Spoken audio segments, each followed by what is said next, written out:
What if I told you that the deepest, most restorative sleep of your life has nothing to do with your mattress, your pillow, or the silence of your room? What if the source of that bone-deep exhaustion you feel in the morning, that mental fog that refuses to lift, that subtle but persistent feeling of being less, doesn't come from the stresses of your day, but from the energy you willingly give away in the dark? This is not a conversation about morality. It is not about shame or guilt. It is not about shame or guilt. It is a conversation about power, a conversation about the raw, untamed, creative force that slumbers within you, and how you have been conditioned from your very first breath of awareness to waste it. You've been taught that your most primal urge is a simple itch to be scratched, a momentary pressure to be released. You've been sold a grand illusion that pleasure is the goal, that release is the cure.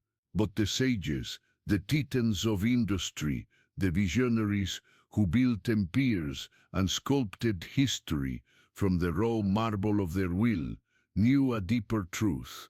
They knew that this energies, this sacred fire, that the modern world tells you to douse in fleeting moments of pixelated fantasy and hollow release, is the very fuel of creation itself, the very essence of vitality. Napoleon Hill, in his meticulous study of the world's most successful men, stumbled upon this secret, a secret so potent, he dedicated an entire chapter to it, veiled in the language of his time, but screaming its truth to those with ears to hear. He called it sexual transmutation, and it is the key not only to wealth, to focus, to charisma, but to the fundamental act of reclaiming your own life force, starting with the very way you sleep and the man you become when you wake. This journey we are about to embark on is a descent into the core of your own being.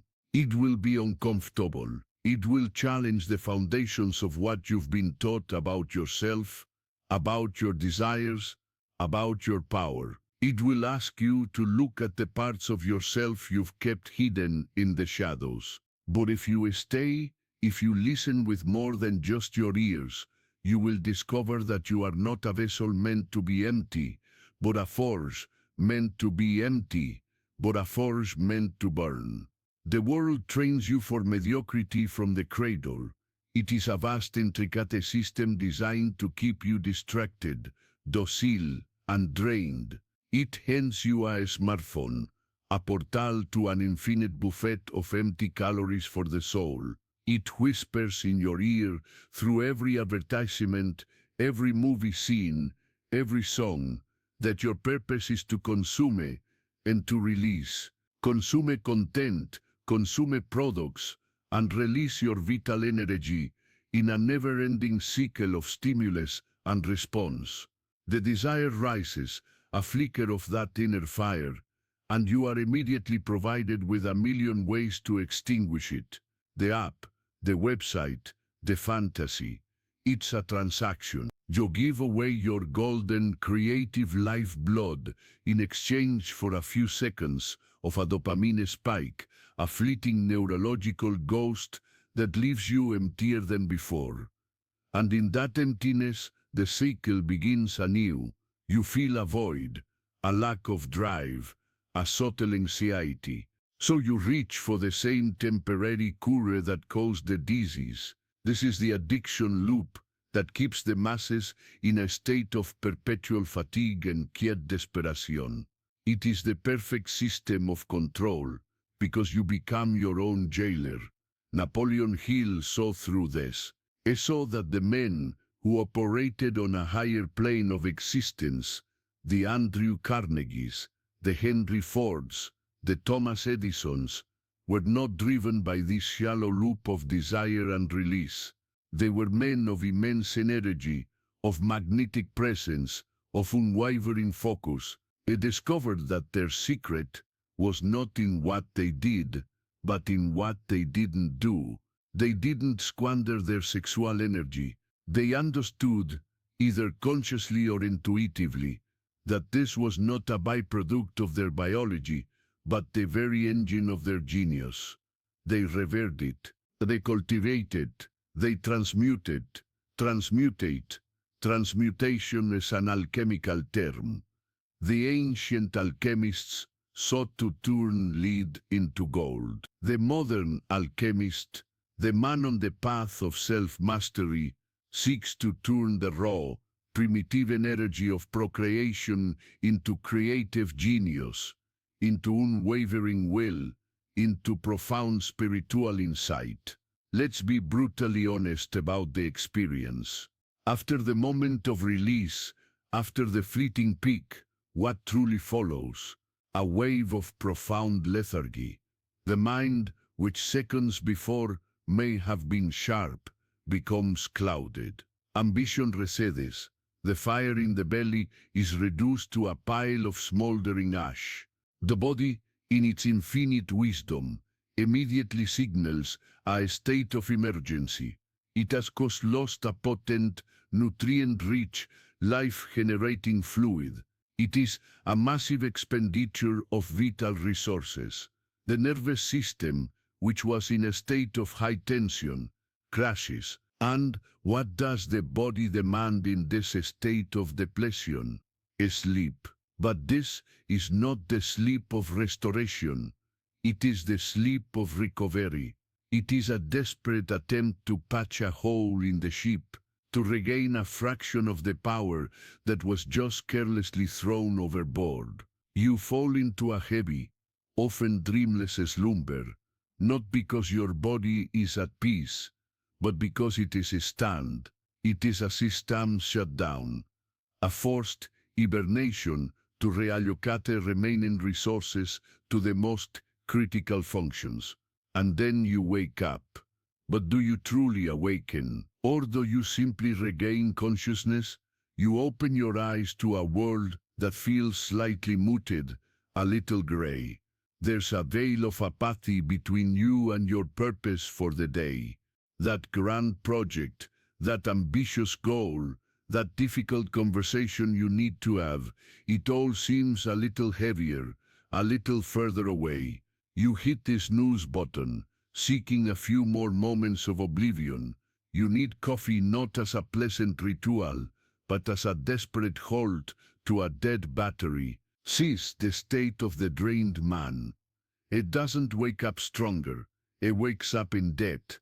He starts every single day with an energy deficit, and he spends his waking hours trying to claw his way back to zero, never even getting a chance to build a surplus.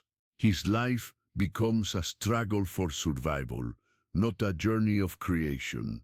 Now, imagine a different reality. Imagine honoring that energy.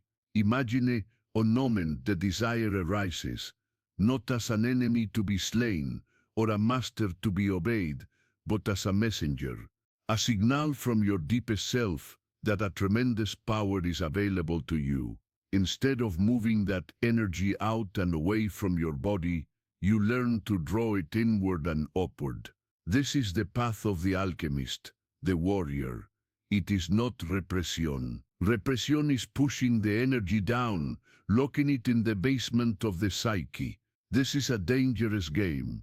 The repressed energy becomes toxic. It turns into neurosis, into anger, into a shadow that controls you from beneath the surface. Repression is fear. Transmutation is mastery. Transmutation is the conscious act of taking that raw, fiery, emotional energy and redirecting it. You feel the surge, the biological imperative. You acknowledge it. You honor its power. You breathe into it. And with your will, with the force of your focused mind, you guide it. You pull it up from the root, up your spinal column, and you feed it to your higher centers. You feed it to your brain, and it becomes razor-sharp focus, brilliant ideas, creative solutions to problems that seemed insurmountable. You feed it to your heart, and it becomes courage, compassion, an unshakable sense of your own worth. You feed it to your spirit, and it becomes a profound connection to your purpose, a magnetic charisma that draws people and opportunities to you without you even trying. This is not a metaphor. It is a biological and energetic reality. When you retain your life force, your body is no longer in a state of constant recovery. It is in a state of surplus. The vital nutrients, minerals, and hormones that are normally expelled are reabsorbed and utilized to fortify your entire system. Your brain chemistry changes. Your hormonal balance shifts from a stress-based profile to a growth-based one. The constant, low-level anxiety that plagues the modern man begins to dissipate, replaced by a deep, grounded sense of calm and power. And this is where the magic happens with your sleep. When you go to bed with a body that is whole, that is brimming with life force, sleep is no longer a desperate act of recovery. It becomes a sacred process of enhancement. Your body isn't patching leaks, it's building a greater template. The sleep you experience is deeper, more profound, more restorative than you have ever known. Your sleep cycles become more efficient. Your body enters the deep delta wave states and REM cycles with ease, because the nervous system is calm and balanced. It's in this state that your body truly heals, your brain consolidates memory and learning, and your spirit connects with the deeper currents of consciousness. You are not sleeping to escape a deficit.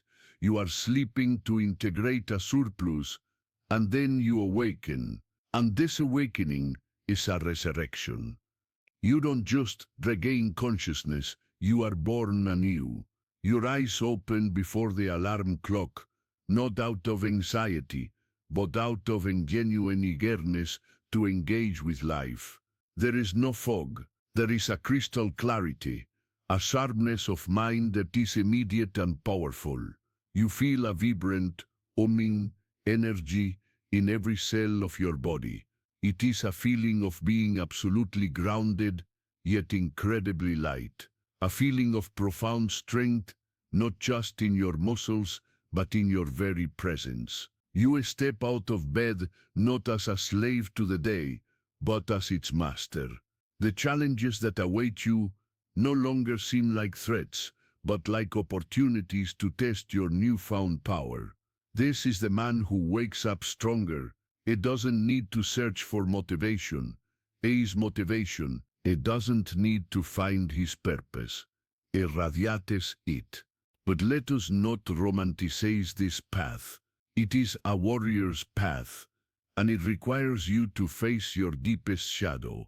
The urge to release is rarely just about physical pleasure. It is a deeply ingrained coping mechanism. What are you really running from when you seek that momentary escape? Are you running from loneliness, from boredom, from the terrifying silence of your own thoughts? Are you trying to numb the pain of past trauma, of a wounded inner child, of a feeling of not being good enough? The compulsive need for release is a symptom of a deeper soul sickness. It is a search for intimacy in the most isolating of acts. It is a cry for connection that echoes in an empty chamber.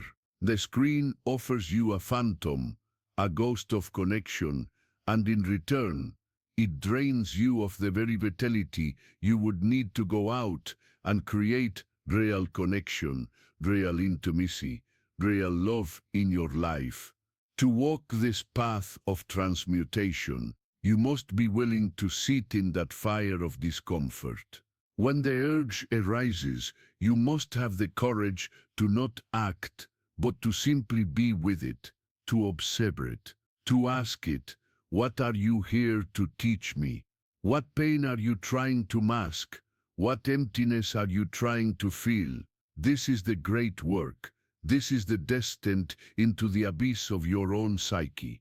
You will have to confront your addictions, your rationalizations, your weaknesses. You will have to watch your mind create 1,000 brilliant excuses for why you should just give in, just this one time. You will have to become a silent observer of your own internal chaos. And in that silence, in that stillness, you will begin to untangle the knots. You will see that the desire for release was a desire to escape the pressure of your own unlived potential. Every time you spilled your seed for a moment of hollow pleasure, you were spilling the very life force that could have fueled your business, written your book, built your body, or healed your relationships. You were in essence trading your kingdom for a handful of sand. The journey of retention is therefore a journey of reclamation. You are reclaiming your energy, your focus, your time, and most importantly, your will. You are learning to say no to the fleeting impulse so you can say yes to your highest destiny. This path can feel isolating at first because you are stepping away from the herd.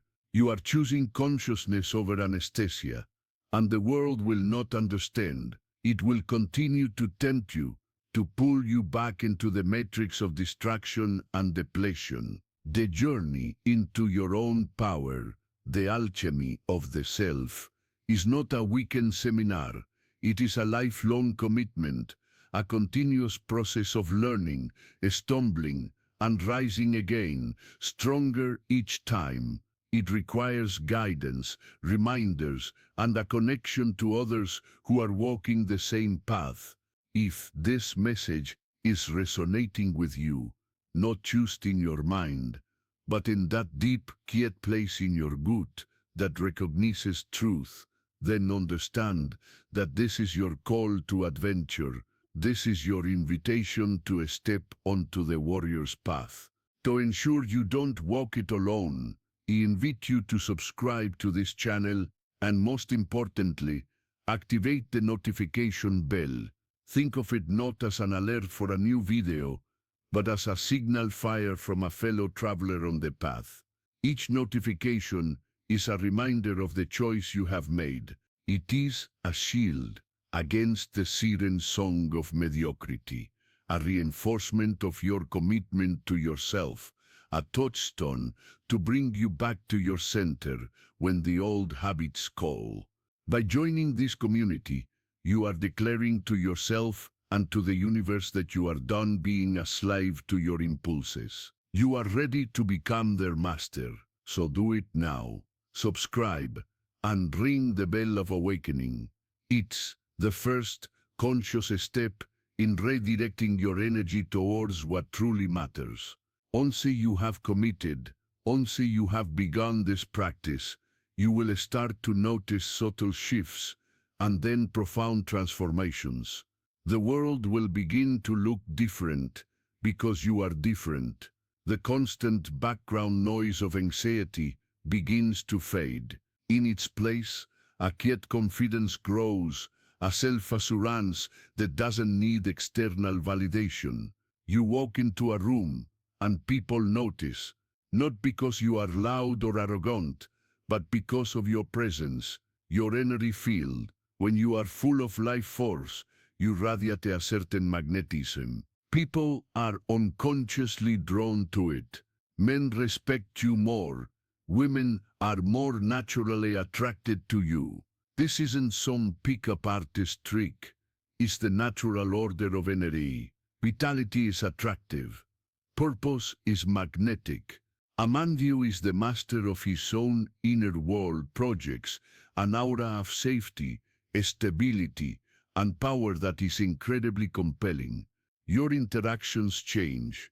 You find yourself less tolerant of superficial conversations and meaningless distractions. You crave depth, truth, and genuine connection. You listen more than you speak, and when you do speak, your words carry more weight because they are backed by a reservoir of focused energy, not scattered thought. You become more decisive. The paralysis of analysis, the constant second-guessing, begins to vanish. Your intuition becomes sharper, clearer.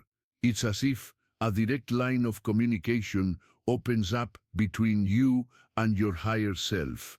You just know what to do, what path to take.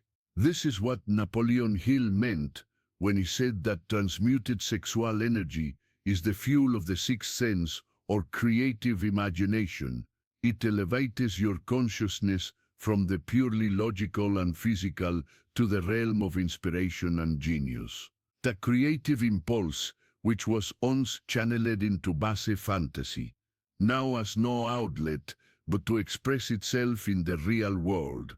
You may feel a sudden urge to write, to paint, to start a business, to learn a new skill, to push your body to its physical limits. This is the fire finding its true purpose. It is the river, now dammed and channeled, generating immense power to illuminate the world around you. You are no longer just a consumer of culture, you become a creator of it. You stop watching the lives of others on a screen, and you become obsessed with building your own. This creative drive is the most potent antidote to the vices that once held you captive. A man who is passionately building his empire has no time or energy for the cheap thrills that satisfy the bored and the purposeless. His pleasure comes not from a fleeting moment of release, but from the deep, abiding satisfaction of creation, of growth, of becoming. Let us speak of the fire and the shadow. Your sexual energy is a fire.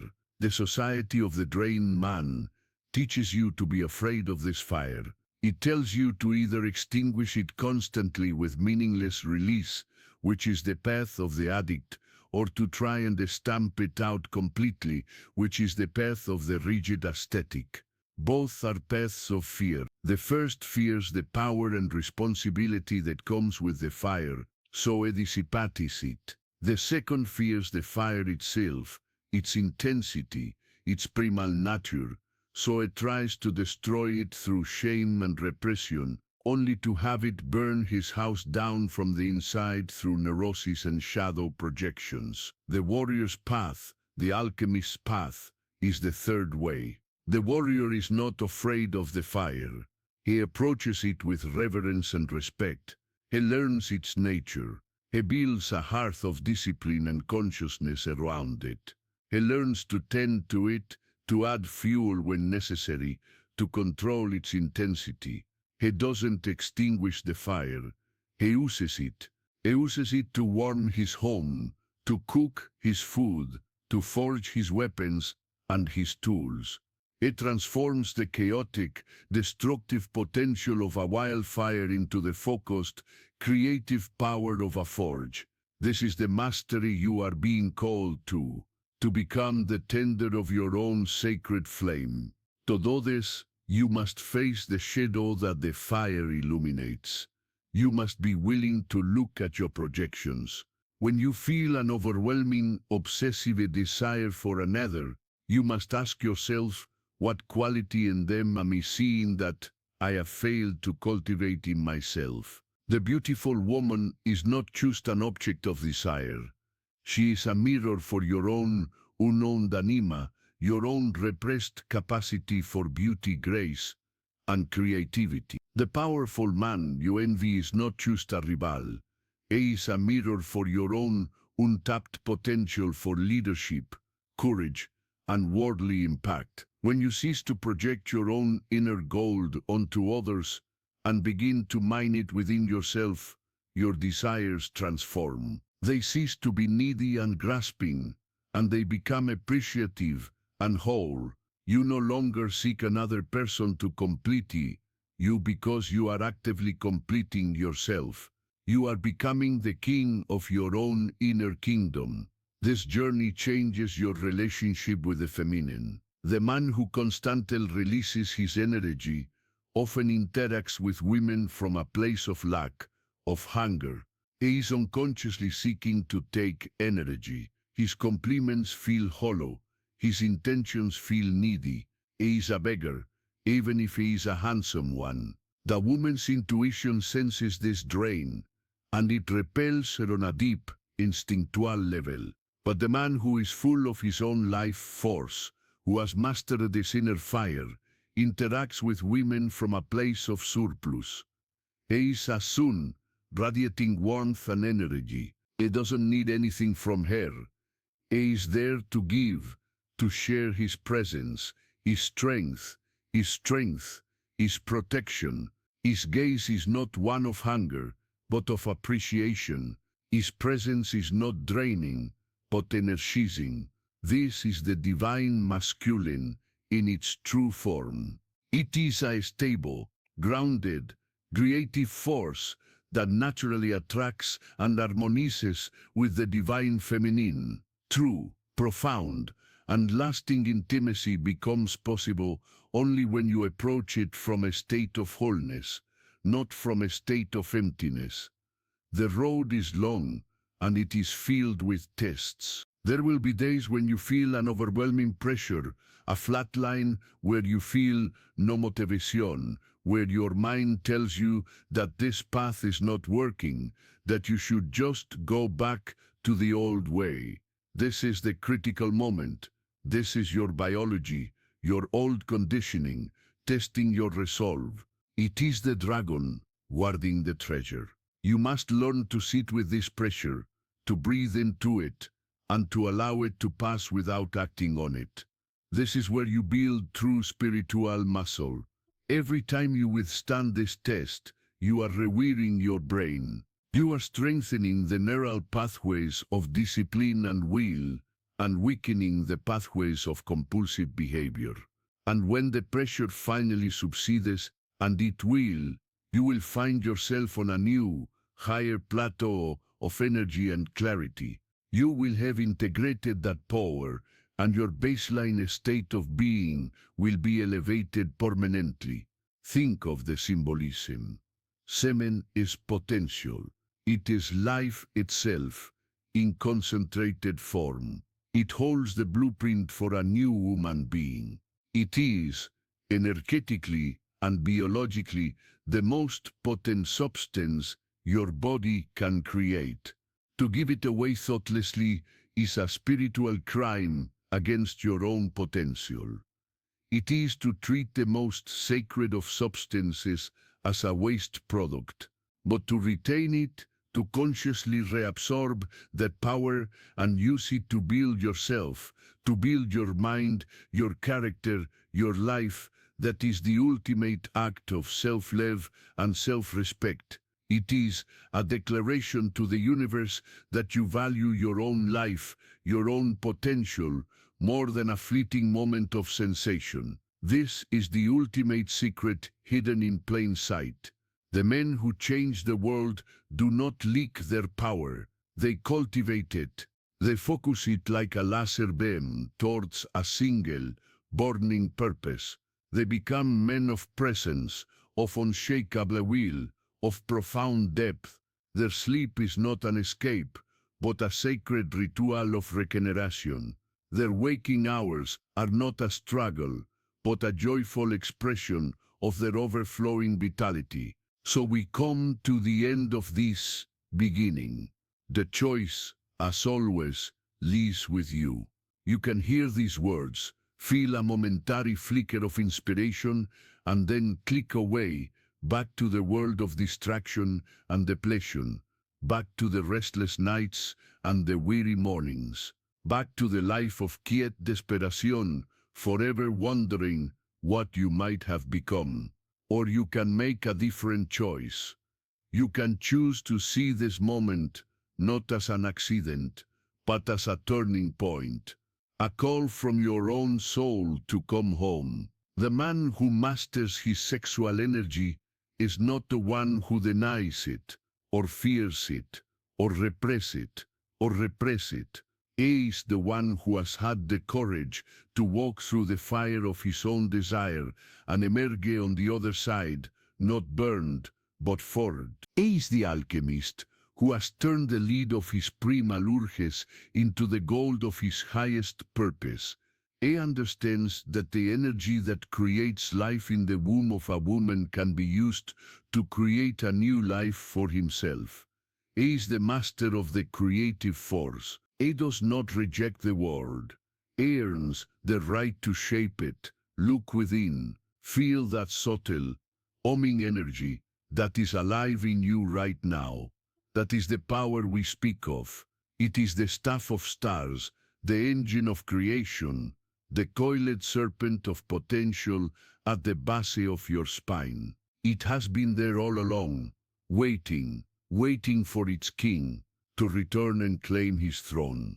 The journey begins now, not tomorrow, not next week. It begins with your next breath. It begins with your next breath. It begins with the conscious choice to honor your power, to reclaim your life force, to stop spilling your potential into the void and start investing it into the man you were born to be. Sleep deep tonight, knowing you are whole. And when you awaken stronger than ever before, ready to build your kingdom. The fire is now in your hands. Will you let it merely warm you for a moment, or will you use it to set the world ablaze with your light?